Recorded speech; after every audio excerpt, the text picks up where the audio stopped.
একটি নিরিবিলি ঘরে বসে এই ভিডিওটি দেখার সময় আপনি হয়তো কখনোই ভাবতে পারবেন না এই পৃথিবীতে বহু মানুষ বেঁচে আছে এমন সব জায়গায় যেখানে জীবন মানেই প্রতিদিনের যুদ্ধ।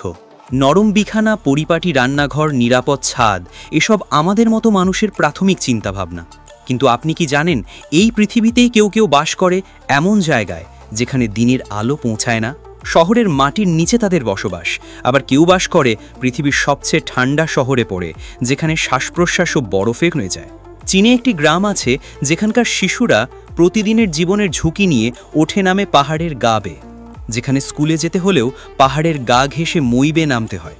এছাড়া ব্রাজিলের এই প্যাভেলা বস্তি, যেখানে মানুষের প্রতিটা রাত কাটে গ্যাংযুদ্ধ আর গুলির ভয় নিয়ে। এদের জীবন শুধু কঠিন নয়, ভয়াবহভাবে কঠিন। তাই আজকের ভিডিওতে আপনি দেখতে চলেছেন এমন কিছু মানুষদেরকে যাদের জীবন এতটাই অদ্ভুত, এতটাই বিপজ্জনক যে সেটা গল্প মনে হলেও তা একেবারে বাস্তব। আপনি হয়তো নতুন করে বুঝবেন বাড়ি মানেই শুধু একটি ঠিকানা নয়, এটা একটা লড়াই। তাই ভিডিওটি সম্পূর্ণ দেখার অনুরোধ রইল। আর নতুন বন্ধুরা অবশ্যই পাশে থাকা সাবস্ক্রাইব লেখাটি প্রেস করে বেল আইকনের অল অপশন সিলেক্ট করুন। ব্রাজিলিয়ান প্যাভিলাস। এই বাড়িগুলিকে বিশ্বাস করা কঠিন, কিন্তু এটা সত্যি। ব্রাজিলের এই প্যাভিভ্যাভা নামের বস্তিগুলিতে সত্যিকারই মানুষেরা বসবাস করে। বাইরে থেকে দেখতে এগুলি যেন সাধারণ ইট সিমেন্টের বাড়ি মনে হয়, কিন্তু একটু ভালো করে তাকালেই বোঝা যায় এই জীবন মোটেও স্বাভাবিক নয়। এই প্যাভেলাগুলি এমনভাবেই একটার ওপর আরেকটা করে গাঁথা, যেন গোটা এলাকায় একটি বিশৃঙ্খল পাহাড়। একটা বস্তিতে গাদাগাদি করে বাস করে লক্ষাধিক মানুষ। ভাবা যায় জায়গাটা খুব ছোট, কিন্তু মানুষের সংখ্যা অনেক। রাস্তাঘাট সরু, বাড়িগুলি একে অপরের ঘাড়ে চেপে রয়েছে। এ যেন এক আতঙ্ক আর অব্যবস্থার শহর। ব্রাজিলের বহু শহরের প্রান্তে ছড়িয়ে থাকা এই প্যাভেলাগুলিকে স্থানীয়রা নিজেদের মতো করে গুছিয়ে নিয়েছে ঠিকই, কিন্তু এখানে অপরাধ, গ্যাং কালচার আর সহিংসতা এগুলি যেন প্রতিদিনের বাস্তবতা। স্থানীয়রা বলেই দেন অচেনা কেউ এখানে ঢুকলে বিপদ হতে পারে। এখানে কিছু নিয়ম আছে যা না জানলে আপনি কোথায় কার সামনে কি বলছেন সেই ভুলেই জীবন খোয়াতে পারেন। তবে সবটাই অন্ধকার নয়। এই ঘিঞ্জি বস্তিগুলির মাঝেও এক টুকরো রঙিন আলো দেখা যায়। এখানে তৈরি হয়েছে একটা বড় আর্ট কমিউনিটি, যারা দেওয়ালে আঁকে, গান গায়, নাচে, একটা নতুন জীবন গড়ে তোলার স্বপ্নে। এটা তাদের প্রতিবাদ আর বেঁচে থাকার এক নতুন ভাষা। ব্রাজিলিয়ান প্যাভিলাস হলো এক অদ্ভুত দ্বন্দ্বের ছবি। একদিকে নিরাপত্তাহীনতা, গরিবী আর দুঃসহ পরিবেশ, অন্যদিকে আশ্চর্য রকমের সৃজনশীলতা, সাহস আর বেঁচে থাকার অদম্য ইচ্ছা। সেটেনেল ডে লাস বোডেগাস, স্পেন। এটি এমন এক জায়গা যেখানকার মানুষেরা ঘরবাড়ি বানিয়ে ফেলেছে পুরো একটি ক্যানিয়নের নিচে। স্পেনেরই সাদা গ্রামের নাম সেটেনেল ডে লাস বোডেগাস। এখানে এমন সব বাড়ি আছে যেগুলি বিশাল পাথরের নিচে গেঁথে বসে আছে। এমনকি কিছু জায়গায় ছাদে তাকালে দেখা যায় পুরো এক পাহাড় ঝুলন্ত পাথর বাড়ির ওপর ঝুঁকে আছে। সাদা গ্রাম বলার মানে অবশ্য ঘরগুলির রং সব সাদা। আর এই ক্যানিয়ন তৈরি হয়েছে অনেক বছর আগে, যখন একটা ছোট্ট ঝর্ণা এই পাথর কেটে তৈরি করেছিল একটি গিরিখাত। সেই খাতের আশেপাশেই ছিল জলপাই বাগান আর আঙুর ক্ষেত, আর এখান থেকে শুরু হয়েছিল ওয়াইন তৈরির ইতিহাস। আজ যদিও ওয়াইন তৈরি কিছুটা কমেছে, কিন্তু এলাকাটা এখনও একেবারে অনন্য সৌন্দর্যে ভরপুর। বড় বড় পাথরের নিচে যেভাবে মানুষজন ঘর বানিয়ে থাকে আর নিশ্চিন্তে সেগুলি নিচ দিয়ে হাঁটে, তাদেরকে একটু ভয় লাগতে পারে, কিন্তু এটাও দেখার বিষয় মানুষ কিভাবে প্রকৃতির সঙ্গে মিলেমিশে নিজেদের ঘর তৈরি করতে জানে। এখানে অবশ্য শুধু নিচেই নয়, ক্যানিয়নের ওপরেও একটি সুন্দর টাওয়ারও রয়েছে, যেটা দর্শনার্থীদের ভীষণ প্রিয় জায়গা। পাশ থেকে তাকালে আপনি দেখতে পাবেন কিছু বাড়ি পাহাড়ের নিচে, আবার কিছু পাহাড়ের ওপরে। এই জায়গাটা যেন এক জীবন্ত প্রমাণ। মানুষ চাইলে পৃথিবীর যে কোনো কোণাতেই নিজেদের ঘর বানিয়ে নিতে পারে।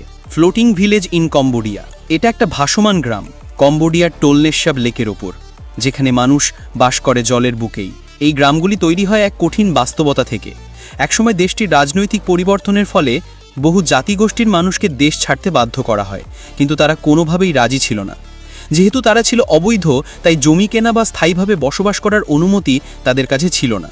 ফলত তারা বানিয়ে ফেলেন ভাসমান ঘর এই লেকের জলের ওপরেই। এই ঘরগুলিতে তারা রাত্রি যাপন করে। এখানেই রান্না, জলের ওপরই তাদের দোকান, নৌকাতেই তাদের যাতায়াত, এমনকি স্নান বা বাসন মাজাও এই লেকের জলেই হয়ে থাকে। অনেকেই এই গ্রামগুলিকে ট্যুরিস্ট স্পট ভেবে থাকেন, কিন্তু এটা আসলে এক জীবন্ত উদাহরণ মানুষ বাঁচতে চাইলে কিভাবে অবিশ্বাস্য সব পরিস্থিতিতেও টিকে থাকতে পারে। ইয়াকুস, সাইবেরিয়া। শীতের সময় আপনি সাধারণত কতটা ঠান্ডা অনুভব করেন? সর্বনিম্ন 6 থেকে 7 ডিগ্রি সেলসিয়াস। কিন্তু আপনি যদি এই শহরে থাকতেন তাহলে আসলেই বুঝতে পারতেন ঠান্ডা কাকে বলে। এটি পৃথিবীর সবচেয়ে ঠান্ডা শহর। এর অবস্থান রাশিয়ার সাইবেরিয়াতে। ভাবা যায় এমন ভয়ঙ্কর ঠান্ডার মধ্যেও এখানে 3 লক্ষের বেশি মানুষ বসবাস করে। কিন্তু কেন জানেন? কারণ এখানে রয়েছে এক বিশাল হীরের খনি, আর এখানে কাজের জন্য শ্রমিকদের মোটা বেতন দিতে হয়, যেখানে তাপমাত্রা -60°C অবধি নেমে যেতে পারে। তবে এখানকার মানুষেরা সত্যিই গর্বিত, কারণ তারা প্রমাণ করেছে প্রকৃতির চরম প্রতিকূলতাকেও মানুষ হার মানাতে পারে। তবে সত্যি কথা বলতে আমি নিজে হয়তো এখানে থাকতে পারবো না, কারণ এমন ঠান্ডা যা একটি মানুষকে বরফের মূর্তিতে পরিণত করে দিতে পারে। Cliff village, China. আপনি হয়তো জীবনে একবার হলেও পাহাড় ভ্রমণে গেছেন এবং জানেন পাহাড়ি অঞ্চলে সেই দুর্গম পরিবেশের কথা। কিন্তু চীনের সিচুয়ানের এক পুরনো গ্রামের মানুষদের জন্য এটাই প্রতিদিনের বাস্তবতা। 200 বছর পুরনো এই গ্রামটি বিশ্বের নজর কেড়েছিল তার 800 মিটার উঁচু বাঁশের মইয়ের জন্য। এই মই বেয়েই ছোট ছোট শিশুরা পর্যন্ত প্রতিদিন ওঠানামা করত পাহাড়ের মাথায় স্কুলে যেতে বা নিচের দুনিয়ার সঙ্গে যোগাযোগ রাখতে। এরা সবাই গরিব ছিল না, তবে কঠিন পরিবেশে তারা অভ্যস্ত ছিল। সময় লাগত অনেক, তবুও তারা চেয়েছিল নিজেদের গ্রামের নিজেদের আকাশের নিচে বেঁচে থাকতে। তবে বিষয়টি যখন চীনা সরকার খেয়াল করেন, তাদের জন্য পাহাড়ের পাদদেশে ঘরবাড়ি তৈরি করে দেন। প্রথমে তারা রাজি না হলেও পরে একে একে সবাই এই সমতল ভূমিতে বাস করতে শুরু করে। এখন তারা সমতল মাটিতে হাঁটে, কিন্তু তাদের সেই ঝুলন্ত জীবন সত্যি এক ইতিহাস হয়ে থাকবে। Bucharest tunnel, Romania. রোমানিয়ার বুখারেস্ট শহরের নিচে রয়েছে এক বিস্ময়কর জগৎ। একসময় শহরের হিটার সিস্টেমের জন্য তৈরি করা হয়েছিল এই টানেলটি, কিন্তু এখন তা কিছু মানুষের জন্য তৈরি হয়েছে বসস্থান। শুনতে অবাক লাগলেও বাস্তবে কিছু গৃহহীন মানুষ এখানেই গড়ে তুলেছে তাদের বসতি। অন্ধকার স্যাঁতস্যাঁতে পরিবেশ, কিন্তু এখানেই তারা খুঁজে পেয়েছেন এক ধরনের নিরাপত্তা, একে অপরের প্রতি সহানুভূতি আর বাঁচার তাগিদে গড়ে ওঠা এক আশ্চর্য কল্পনাতীত সমাজ। জীবনে এতটা কষ্ট পেয়ে এই মানুষগুলি বুঝেছে পৃথিবীর আলো তাদের জন্য নয়, তাই অন্ধকারেই তার এক নতুন আলো খুঁজে নিয়েছে। ড্রিনা রিভার হাউস, সার্বিয়া। ড্রিনা নদীর মাঝখানে দাঁড়িয়ে আছে একটি ছোট্ট কাঠের ঘর, যেটা দেখলেই মনে হবে যেন কোনো রূপকথার গল্প থেকে উঠে এসেছে। এই ঘরটা প্রথমে তৈরি হয়েছিল শুধুমাত্র বিশ্রামের জন্য, নদীতে সাঁতার কাটার পর কিছুক্ষণ শুয়ে থাকার জায়গা হিসাবে। কিন্তু সময়ের সাথে সাথে সেটি হয়ে উঠেছে একটি স্থায়ী কাঠামো, এক প্রতীক।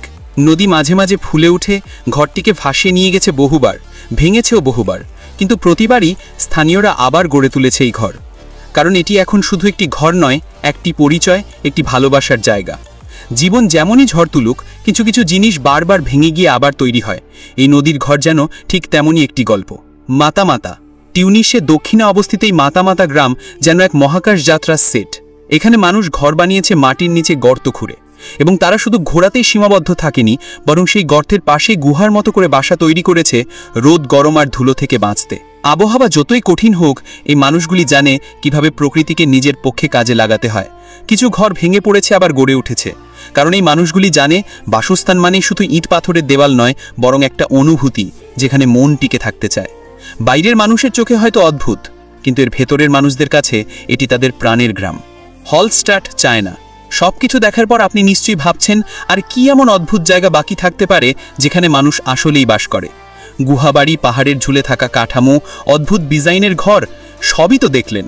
তাহলে এবার শুনুন এমন এক গ্রাম যার প্রতিটা ঘর, প্রতিটা রাস্তা সবকিছুই নকল। ভাবতে পারেন, হলস্টাড অস্ট্রেলিয়ার এক প্রাচীন গ্রাম, যা স্থাপত্যের ঐতিহ্য এতটাই সমৃদ্ধ যে ইউনেস্কো দ্বারা সংরক্ষিত। কিন্তু চীন ঠিক এই গ্রামটিকেই একদম হুবহু কপি করে হলস্টাড, চায়না নামের একটি জায়গা বানিয়েছে, যেটি দেখে মনে হয় শত শত বছরের পুরনো। অথচ বাস্তবে এটি আধুনিক কালের একটি সম্পূর্ণ পরিকল্পিত ক্লোন গ্রাম।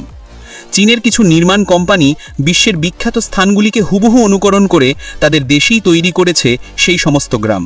উদ্দেশ্য শহরের ভিড় কমিয়ে ধনীদের জন্য বিলাসবহুল বসতি গড়ে তোলা। তবে ব্যাপারটা যতটা আকর্ষণীয়, বাস্তবে ততটাই অস্বস্তিকর। কারণ এইসব ক্লোন গ্রামে অনেকেই আসলে স্থায়ীভাবে বাস করে না। অনেকে এগুলিকে ব্যবহার করেন সেকেন্ড হোম হিসাবে, কেউ আবার পুরোপুরি অবহেলা করেন। হলস্টার, চায়নার মতো জায়গা মানুষকে চমকে দেয় ঠিকই, কিন্তু এর মধ্যে যেন কোথাও একটা আত্মার অভাব রয়েছে। ইতিহাস নেই, স্মৃতি নেই, কেবল নকল সৌন্দর্যের এক নীরব নিঃসঙ্গতা। মানুষের গড়া এমন সব অদ্ভুত বাসস্থান, যা কখনো আমাদেরকে বিস্ময়ে ডুবিয়ে দেয়, আবার কখনো হাড়ের ভেতর কাঁপুনি ধরায়। কোথাও গুহার অন্ধকারে, কোথাও পাহাড়ের কিনারে, আবার কোথাও নিছকই নকল সৌন্দর্যের ভেতরে। আপনার কোনটি সবচেয়ে বেশি অদ্ভুত বলে মনে হয়েছে আমাদের কমেন্ট বক্সে লিখে জানাতে পারেন। ভিডিওটি ভালো লাগলে একটি লাইক করতে পারেন, চ্যানেলটি সাবস্ক্রাইব করে রাখতে পারেন। তাহলে দেখা হচ্ছে পরবর্তী নতুন একটি এপিসোডে। ধন্যবাদ।